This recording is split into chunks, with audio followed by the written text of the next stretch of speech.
All of us have our myths, and if we are aware of ours and can learn what others are, we can become more effective as leaders very quickly.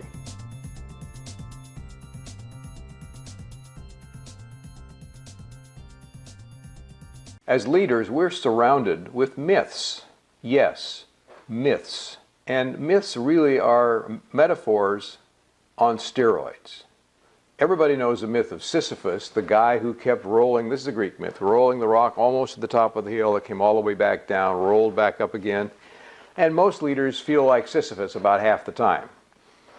Well, the myth idea is this, that there's a metaphor in your brain. This metaphor is built from what you feel, what you see, what you hear, the five senses, plus your memory. So those things work together to create a myth in your brain about what's outside there in the world. So, fact number one is that you don't see or understand what's in the world. You have a representation of that which you create in your mind. The problem is, yours is different than mine, is different from hers, is different from his. Everybody's myth is different. As a leader, your job is to work with people who have different myths and to figure out how to aim them in the direction you want them to go. Not so simple. What do you do?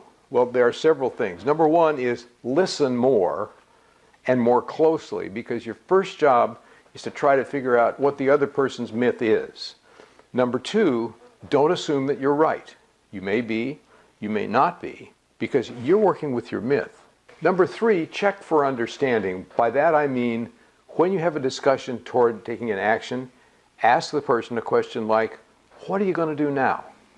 Or what's going to be your first step?